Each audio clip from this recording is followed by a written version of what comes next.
Bonsoir à toutes et à tous et merci à vous d'être avec nous dans le programme du soir sur New World Info. Le décryptage de l'actualité ce jeudi nous amène au Soudan où le gouvernement annule une loi restreignant les droits des femmes. On en parle tout de suite avec Mamadou Diouf qui est déjà avec nous. Bonsoir Mamadou Diouf. Bonsoir Samuel.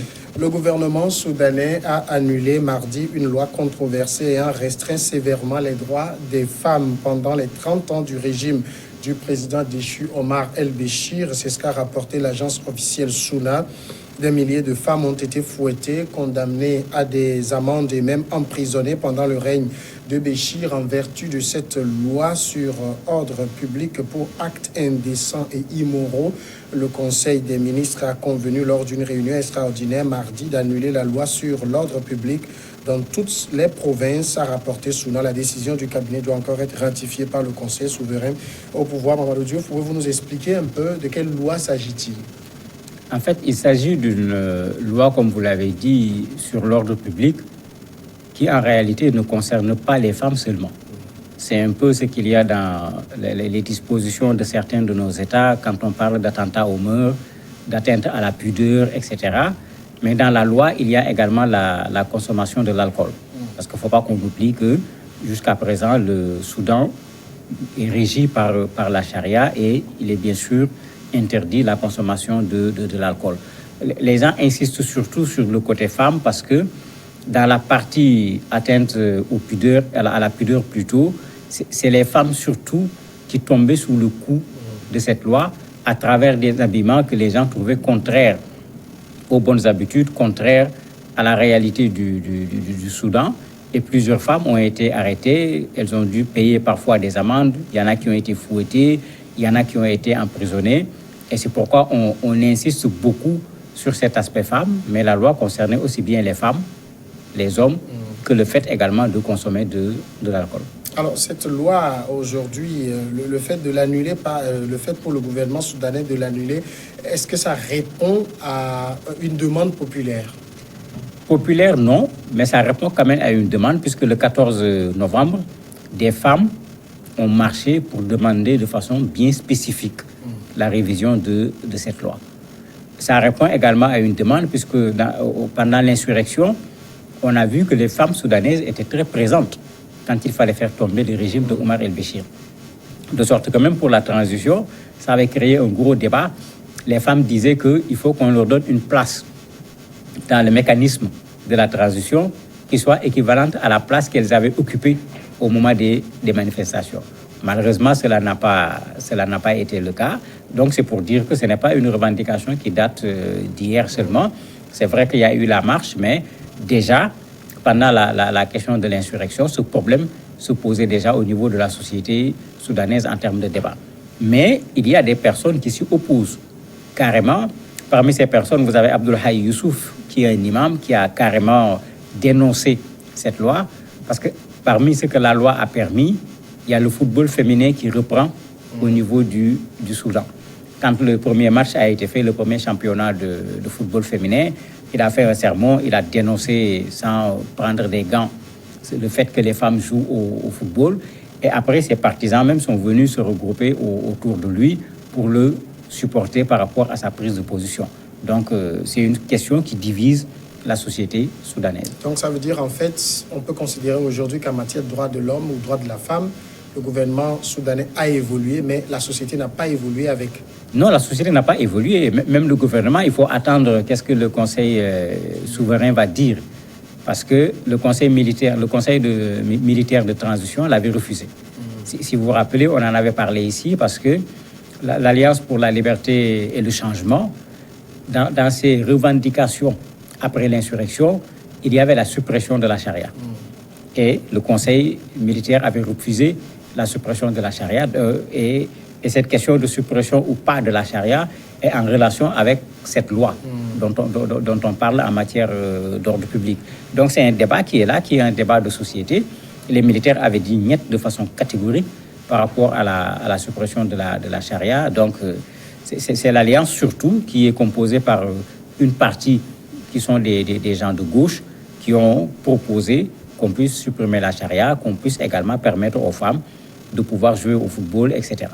Dans l'application de la loi sur l'ordre public, est-ce que c'était les tribunaux ou bien les leaders religieux qui l'appliquaient? C'était les tribunaux en principe, mais c'était surtout la police. Et il y a eu beaucoup d'abus, puisque même le jour où ça devait être le Conseil des ministres a parlé de la loi, ils sont revenus sur ça.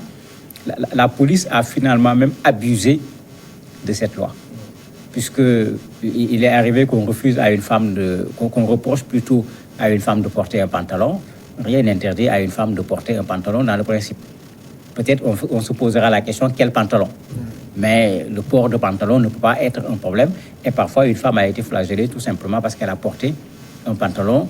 Donc, il y a ce problème où parfois, c'est directement la police qui appliquait une loi sans pour autant qu'on aille passer par un tribunal qui organise un procès et qui aboutisse à un jugement qui dise la culpabilité ou pas de la personne.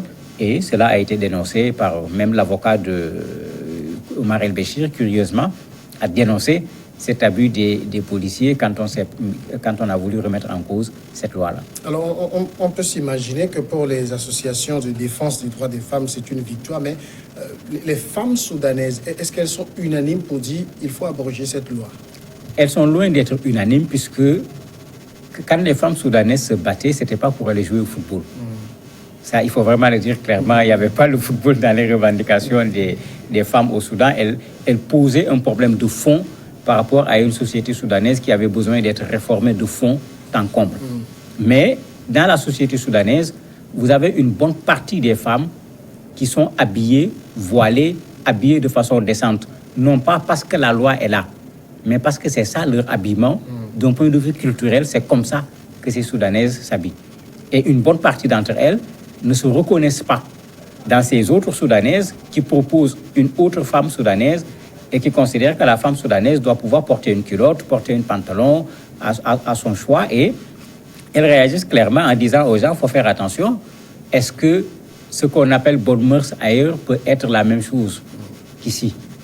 Est-ce qu'on peut dire que de façon universelle, les valeurs sont là, elles sont universelles, femme c'est femme? Et elles disent non, la femme soudanaise n'a pas à s'habiller exactement comme une autre femme pour qu'on puisse dire qu'elle est une femme libre. Elle peut s'habiller avec son patrimoine culturel, tout en étant une femme libre. Quelle réaction vous pensez que le Conseil souverain aura? On attend de voir, parce que s'ils gardent leur démarche lors du débat avec l'Alliance pour le changement, qui consistait à dire non, on ne recule pas d'un iota sur la question de la charia, s'ils restent dans cette logique, ils ne vont pas proroger cette loi.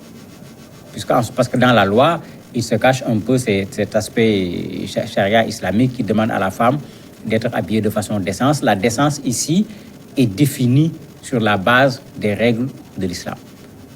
Et c'est pourquoi quand une femme veut porter une culotte, on lui dira non, tu ne peux pas porter une culotte puisque la religion n'accepte pas qu'une femme s'habille de la sorte. Donc s'ils restent dans cette logique, certainement ils ne vont pas proroger cette loi, ou bien ils vont trouver une solution comme on le voit dans ces situations de transition, pour couper la poire en deux, en disant, OK, les femmes peuvent jouer au football, puisque c'est du sport, ça ne pose aucun problème, mais il faut voir quelle tenue elles vont porter pour jouer au sport. Je ne sais pas trop qu'est-ce qu'ils vont faire, mais en tout cas, s'ils restent dans la logique qu'ils ont été durant toutes les négociations avec l'Alliance, c'est clair que ce n'est pas eux qui vont proroger cette loi. Mais le fait est que le Conseil souverain n'est plus à majorité militaire. Oui, mais c'est eux qui dirigent. On est dans la période où c'est les militaires qui dirigent, donc ils sont effectivement au pouvoir. Et au niveau de l'ALC aussi, il ne faut pas oublier que le premier bloc constitué par l'association des professionnels soudanais, qui était un bloc uni, si c'était eux, ils pourraient créer des problèmes. Mais avec l'ALC, on n'est pas dans un bloc uni. Ce n'est plus le premier bloc, il a été ajouté d'autres personnes. Et ces gens ne sont pas nécessairement des gauchistes, comme une bonne partie de ceux qui étaient dans l'association des professionnels soudanais. Et là, il peut y avoir même une division par rapport aux militaires, quand les militaires prendront une position.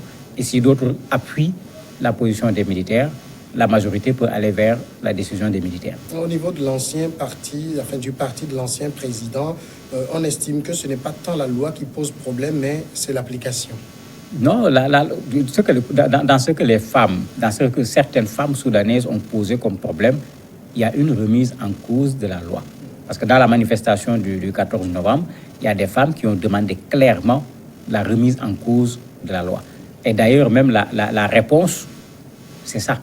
C'est cette manifestation qui a entraîné la réponse qui dit qu'on va modifier la loi. On attend que le Conseil souverain se prononce. Maintenant, il est vrai aussi que dans l'application de la loi, il y a eu beaucoup de problèmes. Mais les femmes n'ont pas posé le problème de l'application de la loi. Elles ont remis en cause la loi elle-même. Amadou Diouf, merci d'avoir répondu à nos questions.